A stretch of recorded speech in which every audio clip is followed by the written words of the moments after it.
Buenas noches, soy Marisa Glave, ex congresista, y creo que es importante que entendamos todos que en este momento hay ex parlamentarios y hay algunos congresistas en funciones que lo que tienen que hacer es ir a una cosa que se llama la comisión permanente, o eso es lo que manda la Constitución.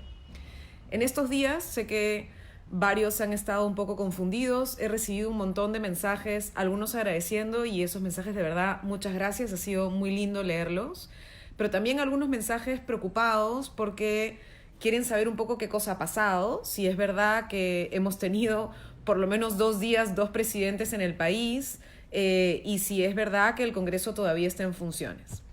Eso es totalmente alejado de la realidad. Es decir, la señora Arauz no ha sido presidenta del país. Lo que pasó el otro día en esa especie de juramentación creo que fue una reacción desesperada de un grupo de parlamentarios frente a una decisión que tomó el presidente, una decisión constitucional de disolver el Parlamento, y que luego de finalmente la reacción internacional, incluso la carta que ha mandado el secretario general de la OEA, lo que ha hecho es permitir por lo menos que la señora Arauz entienda que no tiene ningún sentido que crea que es la presidenta del país en este momento. Sin embargo, esta especie de principio de realidad mínimo no es compartido por varios de mis ex compañeros y de mis ex colegas en el Congreso. ¿Por qué? Porque algunos creen que el día de hoy ha sesionado la comisión permanente, pero como si fuera la comisión permanente de un Congreso que aún tiene vigencia en el país. Y creo que es importantísimo aclarar que es que hoy día el Congreso está disuelto, sea que esta decisión es constitucional o no. Nosotros, yo creo que sí, que es constitucional. Hay algunos que creen que no, pero lo cierto es que hay un decreto que señala la disolución. Ese decreto está publicado y esa publicación, por tanto, pone en vigencia el mecanismo a través del cual la Constitución dice que solamente funciona una instancia que se llama la Comisión Permanente, y esa Comisión Permanente puede hacer cosas muy puntuales, cosas que expresamente la Constitución le permite. ¿Quiénes van a la Comisión Permanente? ¿Todos pueden ir? No. Por ejemplo, de mi bancada puede ir Indira Wilca y Edgar Ochoa. Ellos son titulares de la Comisión Permanente. Yo podría ir únicamente si uno de ellos dos no puede ir, y entonces iría a reemplazarlos. Esa comisión, hoy día, por ejemplo, que se ha instalado y que era correcto que se instale, decidió otra vez llevarnos a esta especie de historia o de ficción rara que viven dentro del hemiciclo del Parlamento, y pretendió tomar decisiones que no tienen ningún sentido. Hoy día pretendieron, por ejemplo, decir que esa comisión podía hacer lo que se llama una acción de competencia. Eso no lo puede hacer la comisión permanente. Ellos no pueden arrogarse ese tipo de funciones. Y no solo eso, sino que luego de la reunión, el presidente de la comisión permanente, que es el señor Olaechea, salió diciendo incluso que él podría convocar a elecciones generales.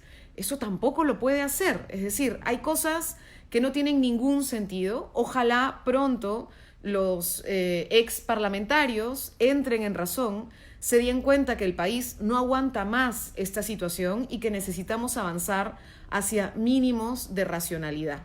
El día de ayer, como publiqué en redes, el Jurado Nacional de Elecciones ya sacó una publicación señalando, por ejemplo, que ya cerró el padrón electoral y que por tanto entramos en un proceso electoral. Ese proceso electoral, que va a ser en enero, debería dar como resultado un nuevo parlamento, que reemplace formalmente a los exparlamentarios y cumpla con finalmente el mandato que la Constitución manda hasta el 2021. Entonces, esperemos que esto ocurra y que esto nos permita avanzar hacia mínimos de realidad. Un último dato: hoy día también se ha conocido una carta que el presidente, expresidente del Parlamento, hoy de la Comisión Permanente, el señor Olaechea, ha mandado a el señor Blume, presidente del Tribunal Constitucional, que incluye una resolución legislativa que tiene un grave problema. ¿Qué cosa ha ocurrido? Primero, quieren validar la elección del primo del señor Olaechea, porque hay que decirlo así, es su primo, como miembro del Tribunal Constitucional, a pesar de que fue un proceso electoral lleno de vicios, entre ellos el hecho de que algunos parlamentarios, entre ellos la congresista Patricia Donaire, presentaron lo que se llama una reconsideración que nunca fue votada ni discutida en el Parlamento y por tanto el proceso no se concluyó, pero además el señor Olaechea ha mandado una resolución legislativa que dice cuál sería el orden que tiene que asumir el Tribunal Constitucional para cambiar a sus miembros. Recuerdan que les conté que hay 6 miembros que en teoría deberían salir y ser reemplazados. Bueno, ¿cómo cambias a uno de esos 6? El señor Olaechea pretende usurpar funciones del Tribunal Constitucional y mandar en la resolución legislativa un criterio de cambio. Ese criterio de cambio nunca fue discutido en el Parlamento. No forma parte de la ley orgánica del Tribunal Constitucional y debiera ser una competencia exclusiva de los propios miembros del Tribunal Constitucional. Con lo cual, esa carta que ha mandado el señor Olaechea y esa resolución carecen de validez y ojalá el Tribunal Constitucional haga valer sus propias competencias. Si sé algo más, les comento. Nos vemos.